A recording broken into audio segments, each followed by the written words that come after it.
in 2013, he was working at a shop and his boss was wanting to retire. So he asked if he wanted to buy the shop.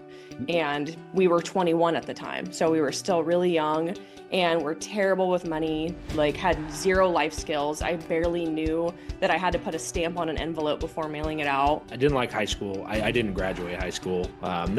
I don't feel like it was because I couldn't. I just didn't like it. I like doing stuff. I like building stuff. It's our life. We don't have kids. We just have the 7 dogs. So we've decided that for now, this is, our baby. And we're growing so heavily. We're just putting it all in. If you give without expectation, your life becomes a lot better. For anyone that is in the pits, we were struggling for a really long time, and the one thing that helped us was finding people that could guide us and help us.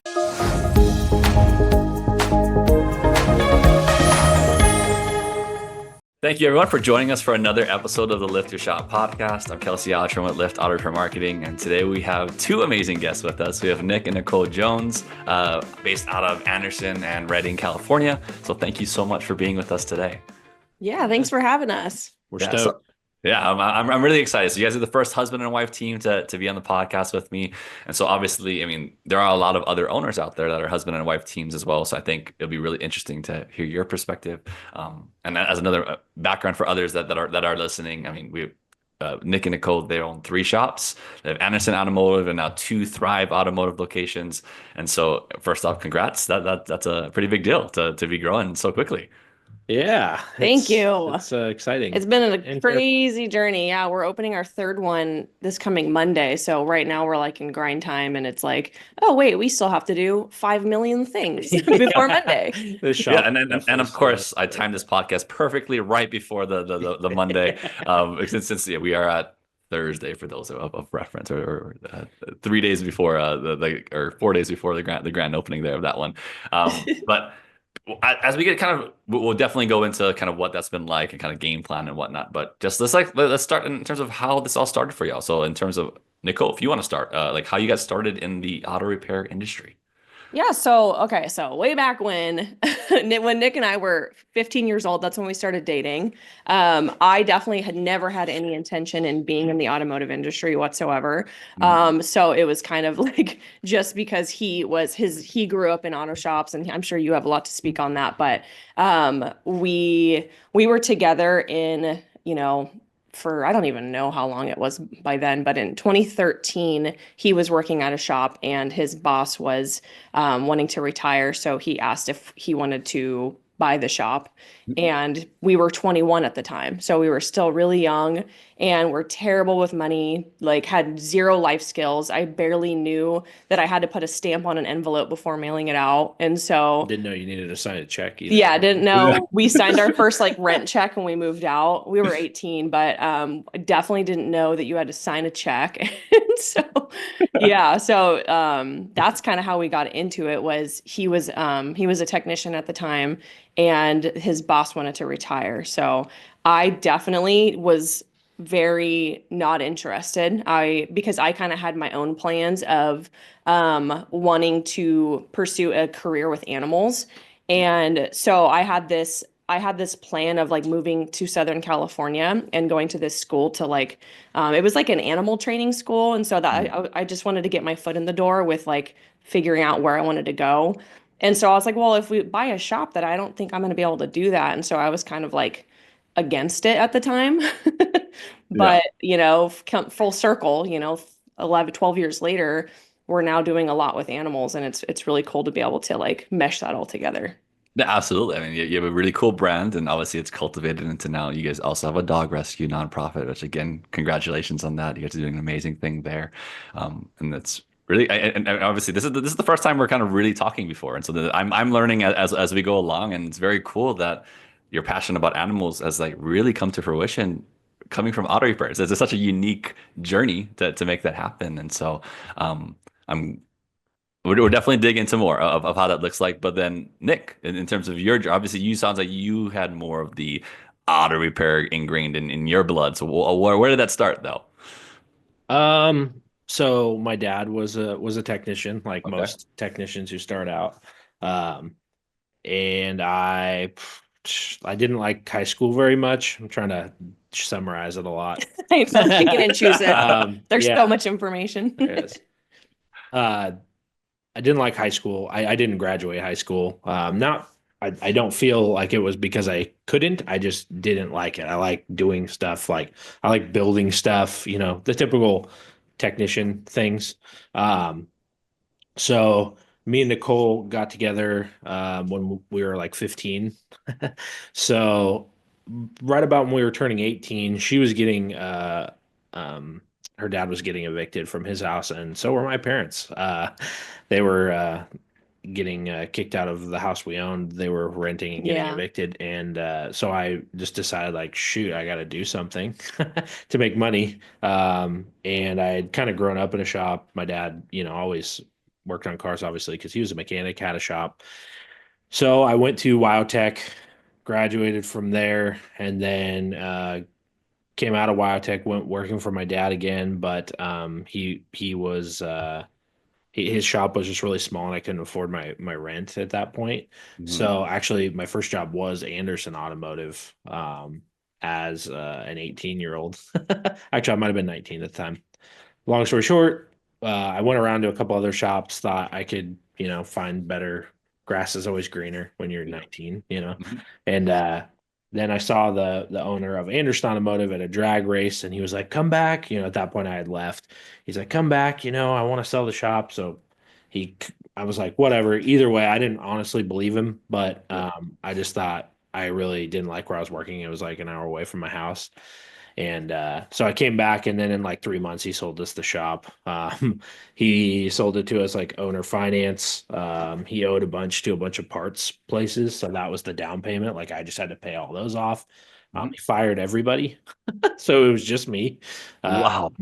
yeah, and Nicole, but she was dog grooming at the time, and at that point, she wasn't like she said, she isn't like into automotive repair, so we weren't even thinking like she was going to be that involved at Yeah, that. we were so young. I remember when I was like, should I come there and like hang out? And he's like, I don't know, it's kind of weird because like the old owner was still kind of hanging out. And so it Mhm. was like, it was very just And I mean, weird. I was 21. Yeah. So it's like, I didn't have a lot of like, no, I bought this. This is mine. Yeah.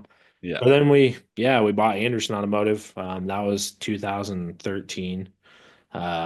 And then, that was your original question, correct? How Yeah. we Yeah. No, bought. Yeah. yeah. Yeah. No, Yeah. So that's how definitely. we started in automotive repair. I always said to my dad that I was never gonna be a He mechanic. said that. I always heard him saying that too, That was which is like the just so one funny. the one thing I was like anything but that. But turns out I actually really loved it. Honestly, I still do. But Yep. No, no. I man, I I mean, feel like I'm the, We were just reflecting on that. Like, I wonder why you said that. Like, is it just like a rebellious kid thing? Or, like, because he really does love working on cars, but it's just, I I don't think I know. saw my dad struggle for so long. Yeah. yeah. I Yeah. think, and you're like, I don't want that for myself in terms of the Yeah, yeah, lifestyle.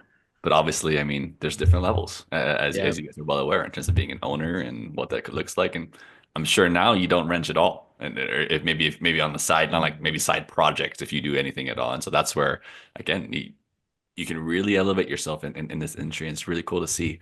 But obviously, you guys both, in a sense, started at 21 and running this place. I was going to ask in terms of how that transition was in terms of the people now following a 21-year-old, but it sounds like everyone got fired.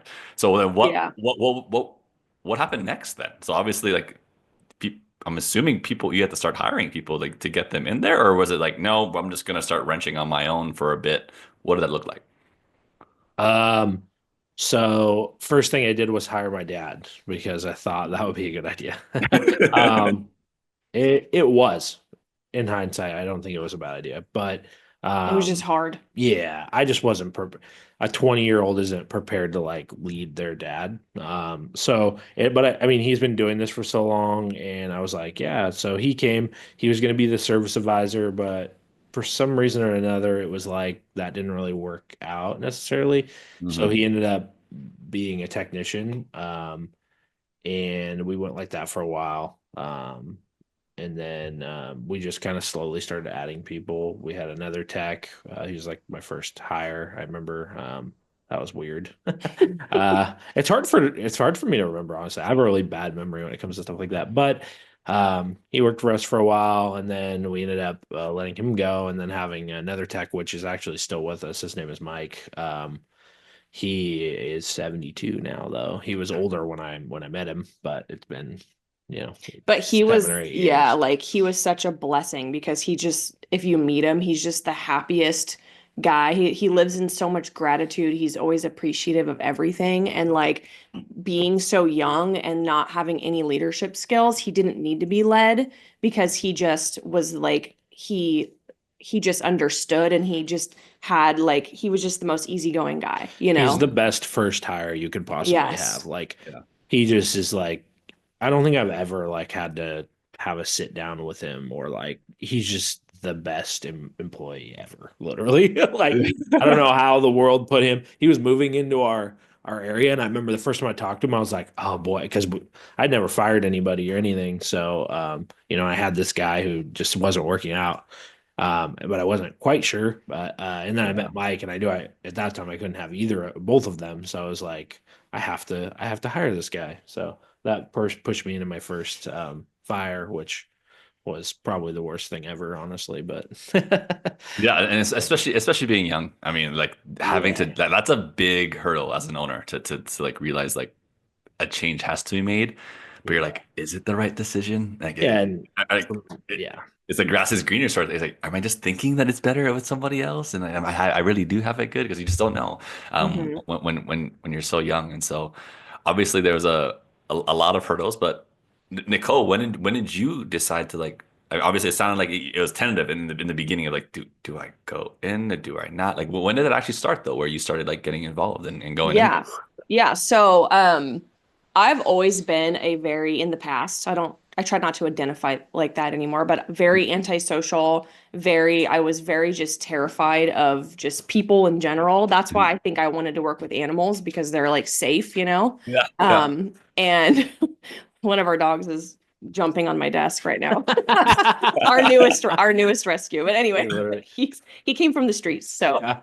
we put up with it Oh sometimes. I'm gonna have to stop him. Hold on. Oh, there it is. You got one. Can you No, grab that from him? He's destroying everything. this is perfect. This makes it raw and real. Yeah, his name is Ralph, and he's just the cutest little thing. We prevented him from being euthanized because he got into a situation with the police officer when he was living on the streets. Oh, there he goes. He's smelling. I don't know if this is the microphone for It you. is. Okay. Honestly, it's not picking up anything, so I think Good. we're good to go. So So so back to the question about okay. I wanted to work with animals because I was like very antisocial and I couldn't even hold a conversation with anyone unless it was someone I was extremely comfortable with. And so, in the probably for the first handful of years, I was working part-time at the shop. I was doing the books when the books were like way smaller. And I was also a dog groomer and I worked for an elderly lady also. So I would just go there kind of after work or just, 1 or 2 days a week. But when I did go there, I was avoiding everyone at all costs. There was this back office that I would just post up in, close the door, close the blinds, and like not speak to anyone. And like our team members, I would just say hi to them and like that was it. So so fast forward to 2018, things got really hard for us, or for, Nick running the shop by himself in the day to day. And he would call me a lot when I was dog grooming and just like super overwhelmed, stress, like in tears pretty much. And it was just the most helpless feeling that I had ever felt because I couldn't do anything about it. And, yeah, again, he has so much to speak on that, but just no money in the bank every morning, trying to figure out how we're going to make it to the next day. And so it was a very scary jump, but I decided that I wanted to retire dog grooming and go full time into the shop. And that was in 2018. So I knew that dog grooming wasn't my forever thing. It was just kind of, again, like my foot in the door to like see, what I can do and with animals. And I honestly really never enjoyed it all that much. So I was ready, you know. Yep. But I did bring in a ton of cash from it, you know, like actual physical cash, because like the place I worked at didn't take cards. So it was just, I always had cash. And I thought that that was keeping us alive. But honestly, back where we were, having cash in our pockets at the time was very dangerous, and it always just instantly got spent. So um so yeah, in 2018, that's when I retired grooming and then went full time into the shop. And that was kind of, and like honestly, I struggled a couple years after that. I like lost my independence completely, and that was a huge struggle for me. Working with my husband, and then him being like my trainer, you know, he was training me on everything, and it was just a very, very hard dynamic.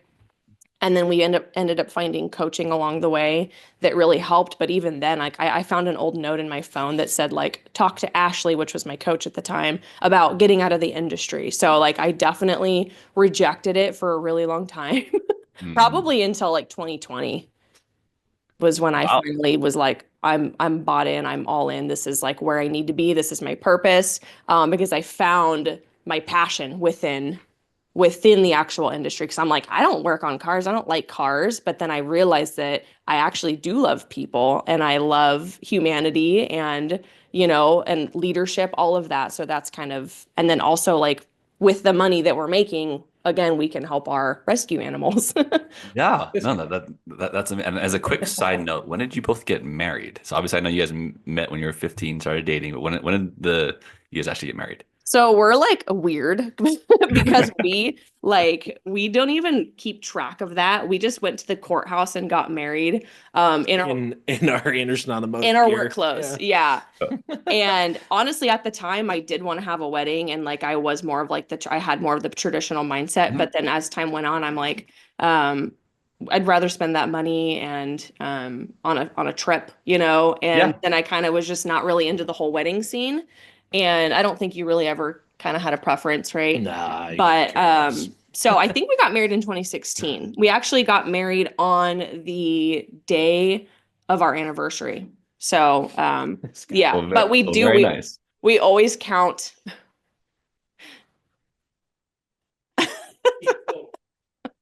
I have a bunch of like plush stuffed animals down here because Uh, I had like I'm obsessed with Disney, and so I have like Disney plushes, and he just keeps going after them. And Snoopy. But anyway, there you go. That's good fun. yeah. You just yeah, hold him in your hand. He's got like fuzz hanging out of his mouth. he's a he's a he's got a lot going on.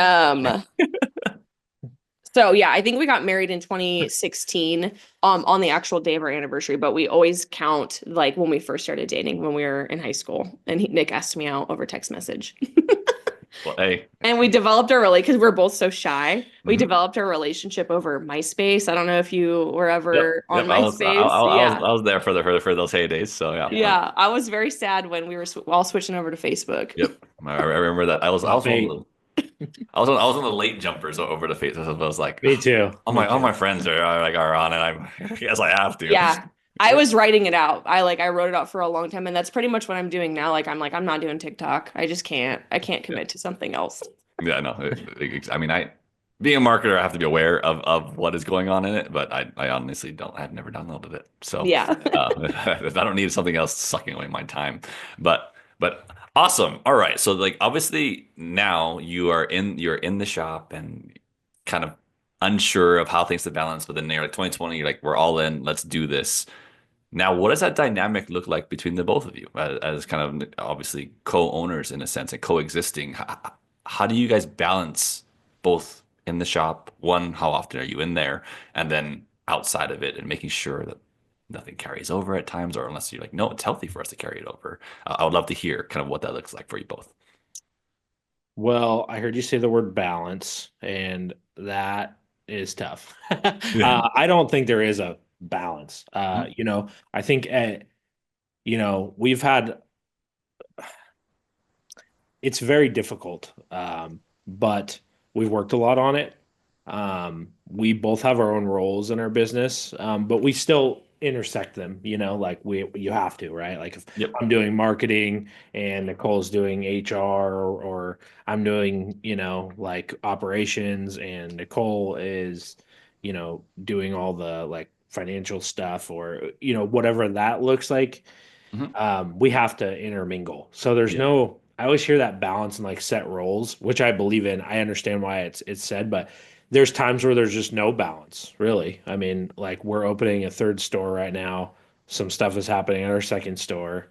We talked about our shop till 9 o'clock, right? Mhm. Pretty much all PM. week we've been up until 11 But we talking about the decided shop. this when we did the third store. I think as long Mhm. as you're communicating, it's just like having a business. Like as long as you're communicating with, your employees or your partner, and you guys are on the same page, it's good.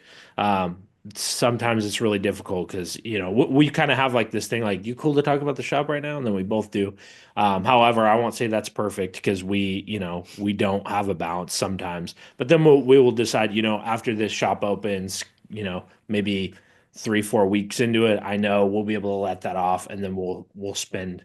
I think it's just Mhm.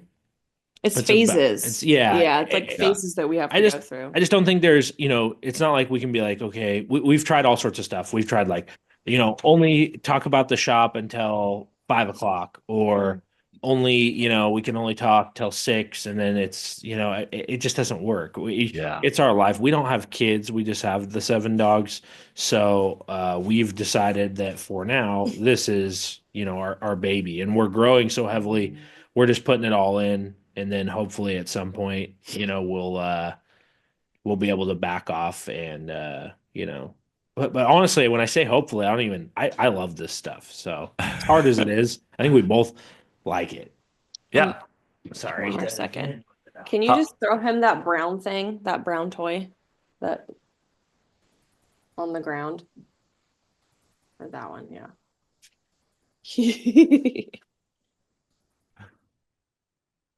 Just give that one to me.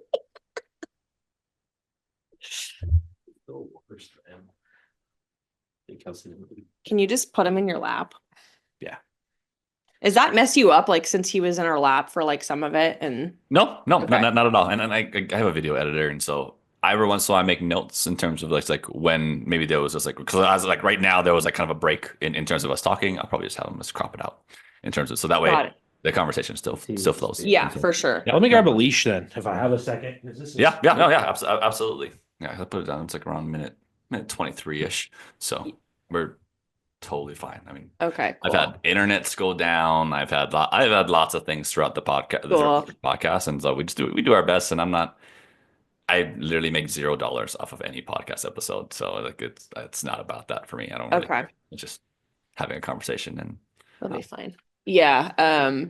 And I like that too, because like I remember when I did my first podcast, even he told me like, this isn't like live where, we can edit it, but I still was so nervous yeah, and like thought that it had to be and he was like, it doesn't have to be perfect the first time. Like if you stutter, we can like say it again.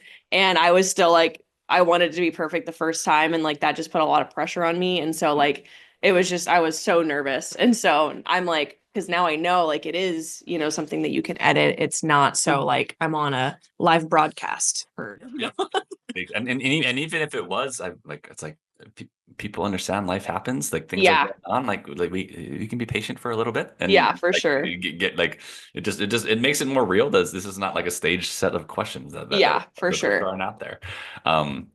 But in terms of what we were Yeah, I wanted to add on what he was saying because he was talking about the balance and like the lack thereof, I should say. But but as far as like, this week we've been talking like late nights, obviously we're opening our third location Mhm. and when it rains it pours and every time, it seems like every time we do open like when we opened our second location, it's just I don't know. It's just the universe. It's like, here's 10 million more problems with the current location that you have. Right. So, Yep. but it is like a conversation that we have of like, we know this isn't permanent. This is just a phase, this is like a necessary, like part of the growth, like part of the growth journey that we're currently in. And so, but then also having awareness on like, okay, I'm really irritable right now. I'm so tired. I'm so hungry. Like, this is probably not a good time to talk about anything.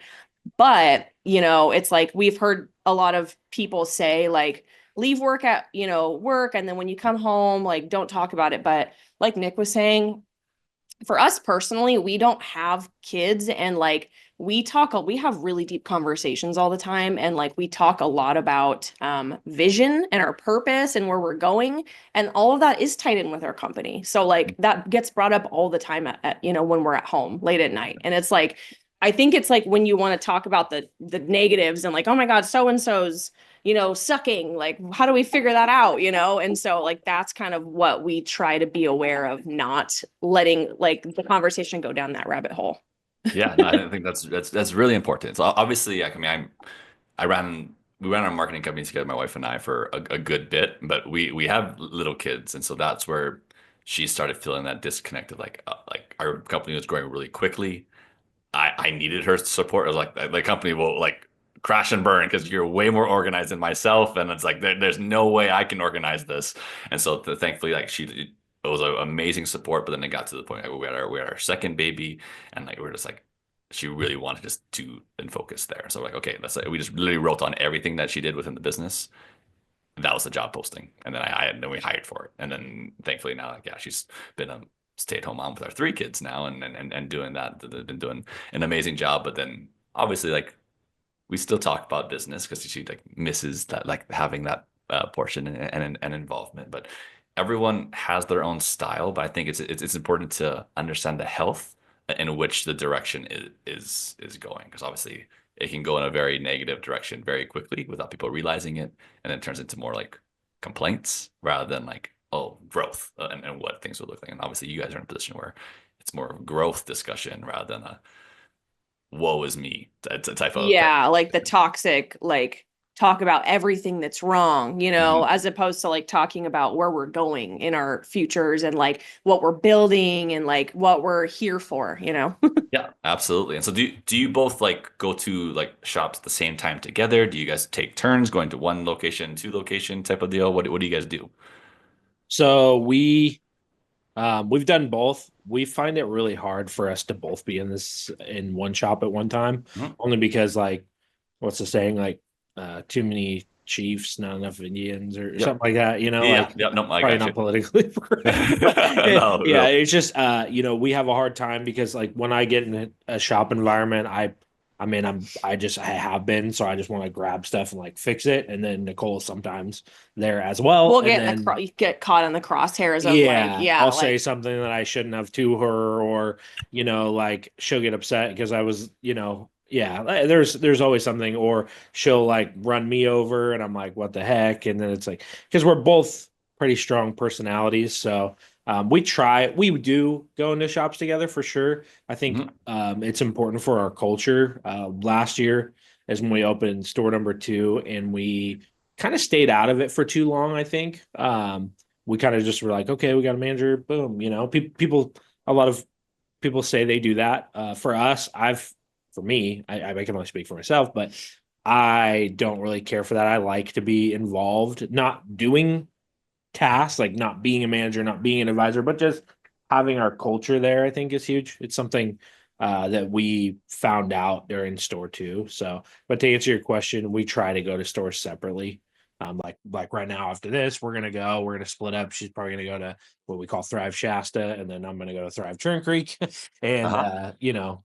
do our thing. And then at some point we might switch during the day. Just makes it a little easier. Not that we were Okay. like, you stay gone if I'm here, but yeah. And Yeah. it's more of like, if we are going to be spending a long period of time there for the day, that's, but if like sometimes like I think it's a good idea.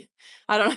Sometimes I think it's a good idea if we go together and like check in together, right? Like check in with the team. And so, but it's like just back, and I'm sure a lot of married couples that have a shop are watching this, right? And there was a long period of time where we were working in the day to day together with our first shop.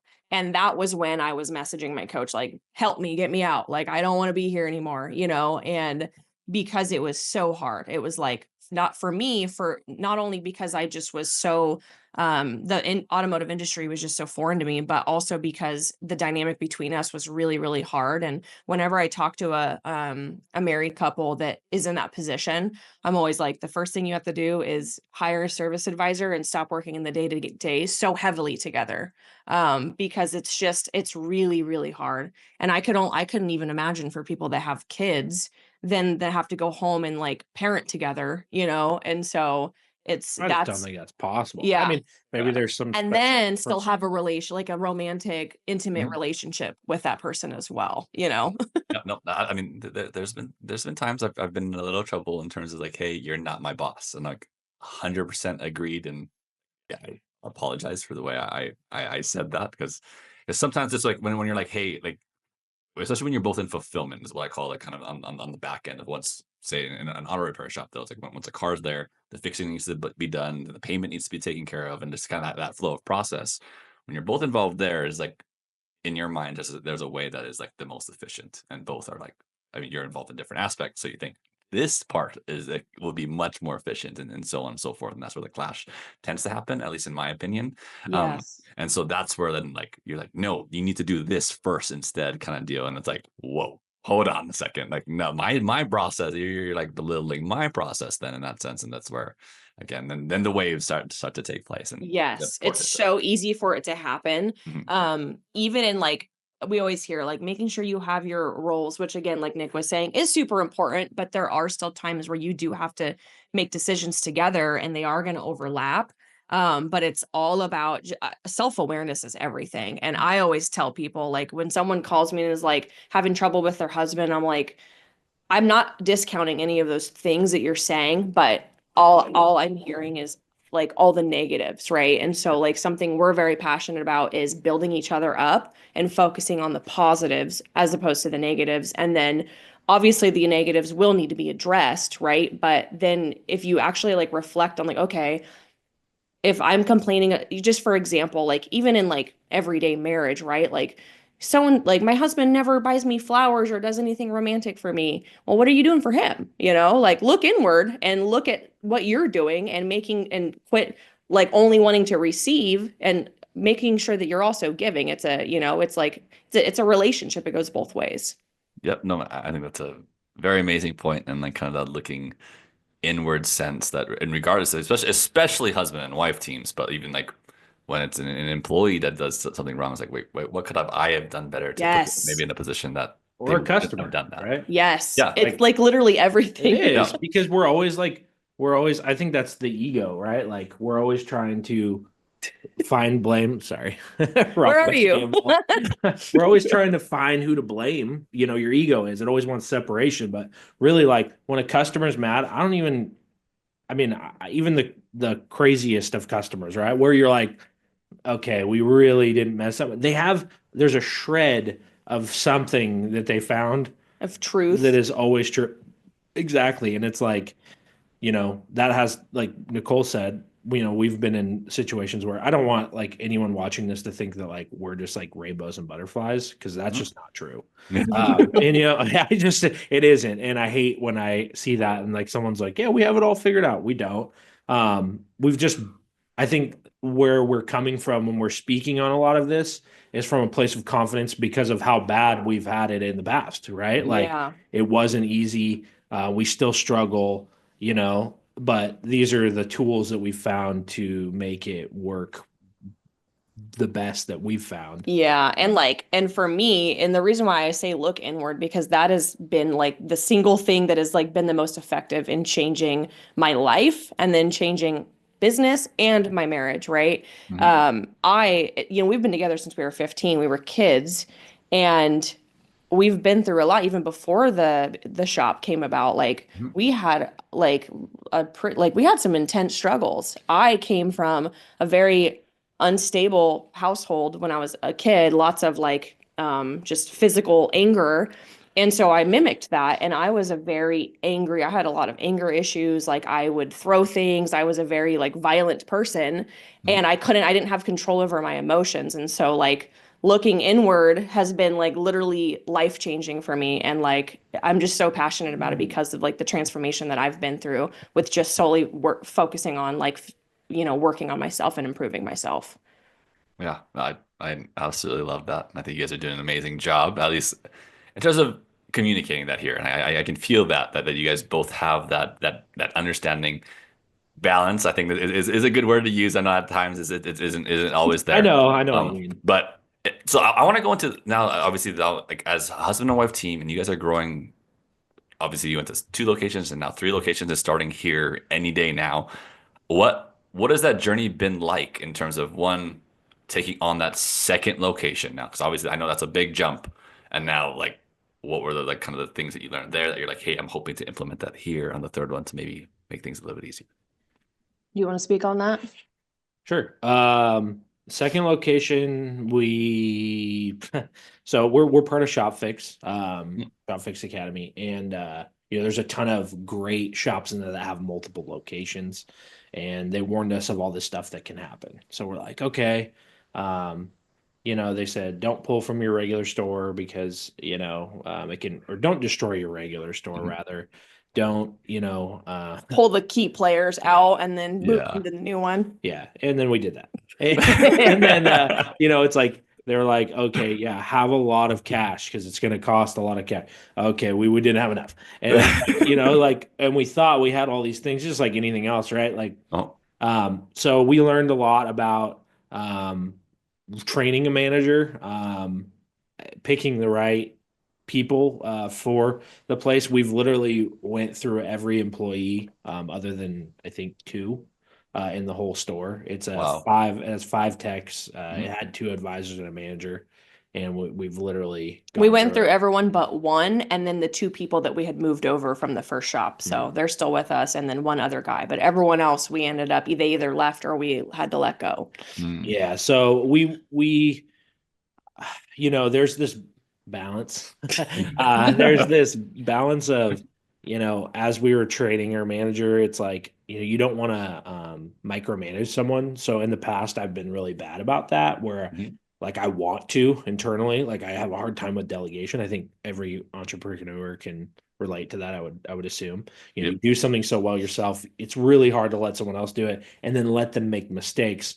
So what we did with our second manager is we kind of let go, I think, too much. And it's not his fault. We just like let him do everything, hiring, and I didn't train him on a lot of that. So a lot of those hires came from that. A lot of it's all basically our fault. So this time we have a lot of that dialed. As far as like actually opening the store, we spent a lot on we spent a lot of I don't want to say unnecessary because it was pretty necessary, but we spent a lot on renovations and stuff that I would have liked to budget more, I think. But we bought a very old building, But it's amazing. Yeah, it is amazing. So much history.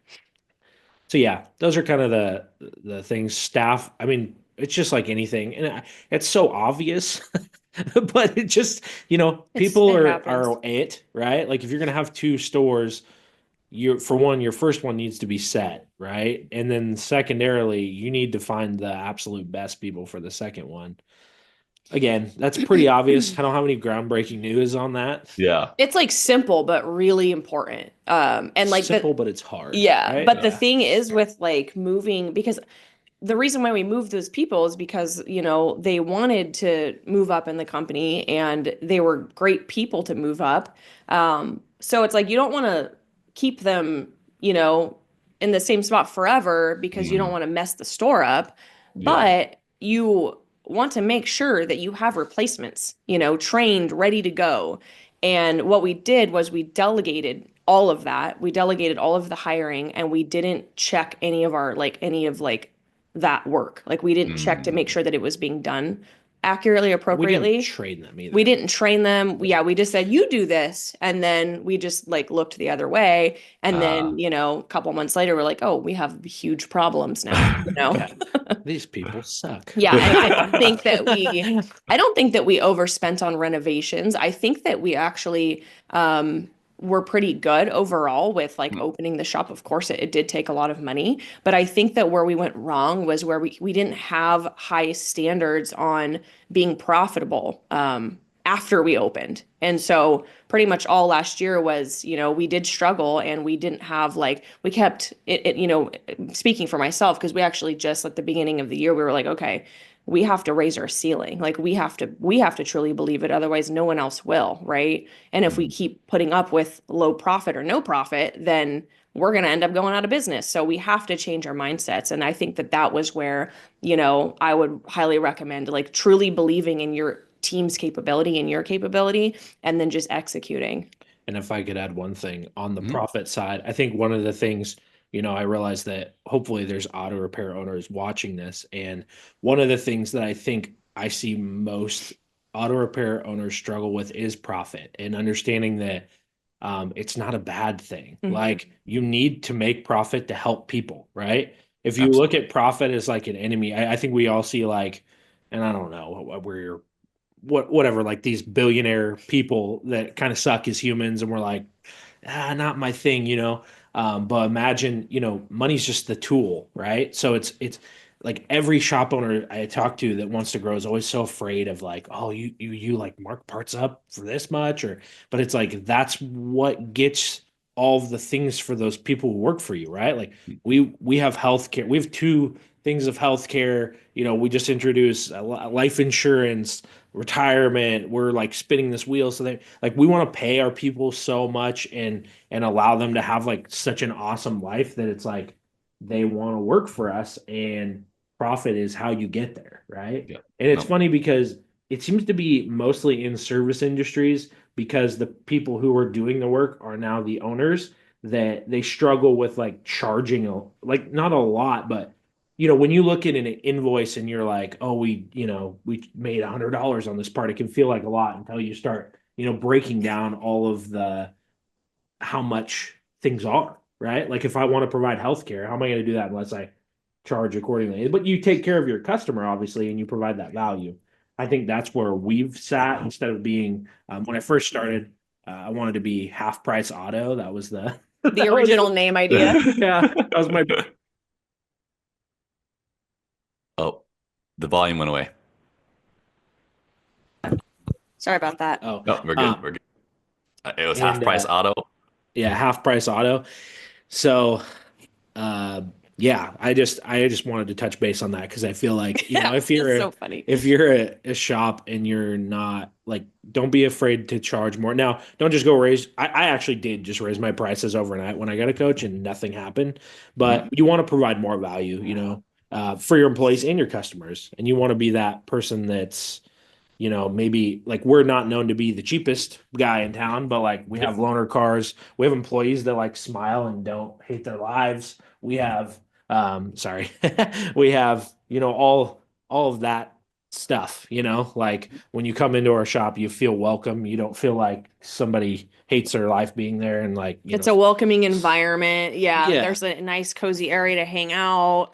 And And if we actually take care of people I when was, there's I was problems, gonna say, and if there is a problem, which in auto repair there always is, I don't care how great your techs are or anything, we'll take care of it. Like, and I tell my front staff that, like, you know, I'm not gonna tell you that a tech isn't gonna screw something up. I'm not gonna tell you the part isn't gonna fail. But when you sell this job for however much money, just know that Nicole, this whole place will take care of that customer. So when you are, pushing for that sale or going, oh, this is too much, just remember we are going to take care of them no matter what. Like, I mean, that's kind of if you look at any large business model, I think that's how Yep. they go. Mhm. No. Amazon, I freaking thought I didn't get a box. Turns out somebody moved it. I go, hey, I didn't get this box. They just sent me a new one.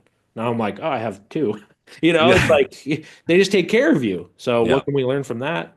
Take care of your people. No, I don't It know if doesn't have to Amazon be does, an but ego battle, Mhm. like, and that's where a lot of us kind of struggle with, I used to struggle with it. I actually, one of my goals I think it was like in 2019. I had this like goal bracket sheet. One of my goals, I found it. I love keeping all my old stuff because then I can Yeah. reflect on like my growth and like who I used to be. But Mhm. one of my goals was to start loving our customers because it was always a battle. It's like you just wanted to make sure that you were right and they knew it, you know?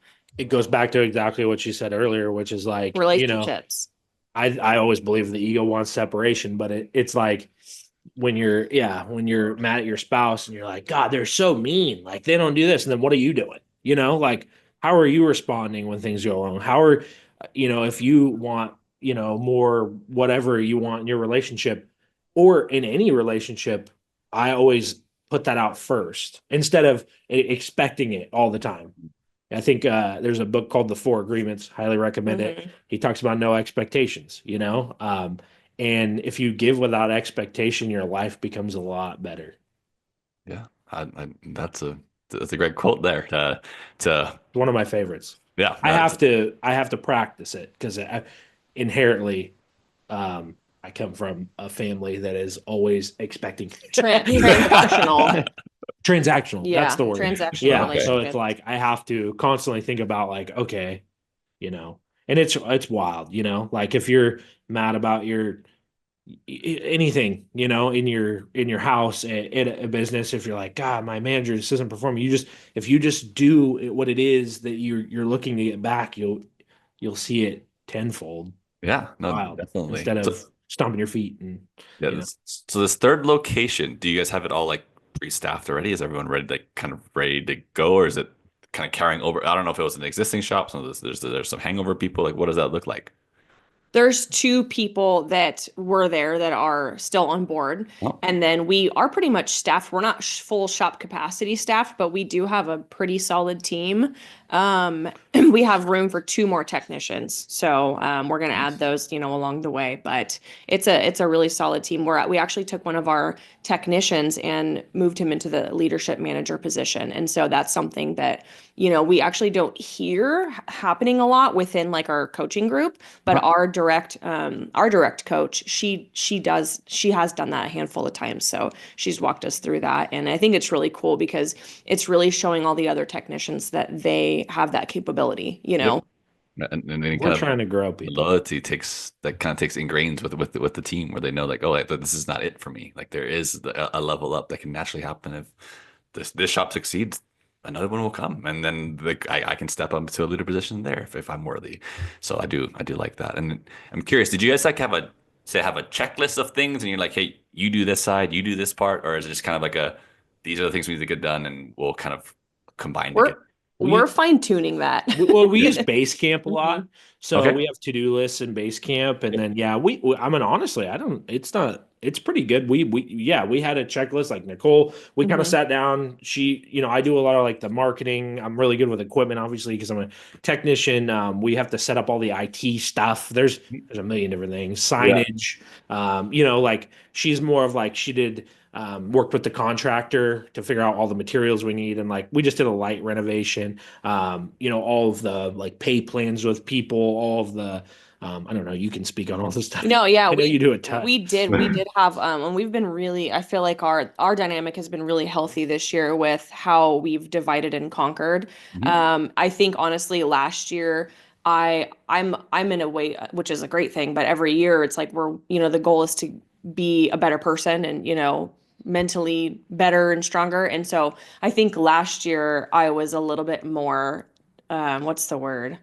I don't territorial, I guess. I don't know, where I'm like, I want to be included in everything and I want to know. And so like this time I think that there's just so much to do too that I'm like, I don't care about any of that. I don't even want to know a single piece of information. Just so I think it's because we're growing so much and there's so much on both of our plates that now it's like we're in a way more healthier position. But I remember last year we had some bumps in the road with like, why'd you talk to him? I was supposed to talk to him, and so And then also this year now too, we have someone that we added on our team in like our corporate office, and she is all of her strengths are all of my weaknesses, and she's really good at organization and just getting things done in a timely manner. And so she's been huge in helping us open the shop as well. But last year we didn't use Basecamp. And so this year we're actually like, we have That's why I lists. mentioned that. Yeah. This year we're actually like trying to remember and keep track of everything. So we're not having to guess every time we open up another shop. Yeah, no, I think that's a great plan. And I know we're here at the end of the hour, so I'm gonna wrap us up here. But I appreciate you both for sharing valuable insights in terms of how you as a husband and wife team are able to accomplish not only like one shop at a very young age, but now growing to 2, 3 shops, and who knows how many more you guys plan on doing. And like it is achievable for those that are listening and that are husband and wife teams. And maybe right now you are in the absolute pit and like, hey, I don't understand what they're even talking about and how this is realistic. But that's where I would love for them to reach out to you guys. So Nick and Nicole, what are the best ways to potentially reach out to you if they're like, hey, you know what, I want to hear a little bit more from you guys? I think for me, I don't know my email or my personal cell phone. I don't even mind if people reach out to me that way, or Facebook. Facebook's a good way as well. Yeah, I was gonna say Facebook. Yeah. Facebook. Yeah. Then, Okay. Yeah. or Instagram. We can I'm a drop lot on there. links. Yeah. Yeah. I won't put your cell phone on there, Nicole. Okay. I was gonna say if they reach I was out thinking to you, and don't then you mind. can give Actually, that, and we absolutely. Yeah, we did like there was like a magazine thing about us at one point, and someone somehow found my phone number, and I'm like, I don't care. I'm open to all the, like, that's what I'm passionate about. And I will say too, like, for anyone that is in the pits, we were struggling for a really long time, and the one thing that helped us was finding people that could guide us and help us. And I used to think like it would never be possible to grow and expand. And I was just like a hard no. Like there's absolutely no way we could ever do it. And just seeing all of our mentors do it and like how beautiful like all the things that they're building is, I'm like, I want to do that. And it just opened up our minds, and just so that's when we started blossoming. So Very nice. Awesome. Well, for those that are still watching, thank you so much for watching. If you haven't liked or subscribed, please do so. But Nick and Nicole, thank you so much for your time today, and we'll catch you all next time on the Lift Shop Thank you. Podcast. Thank you. Thank you so much.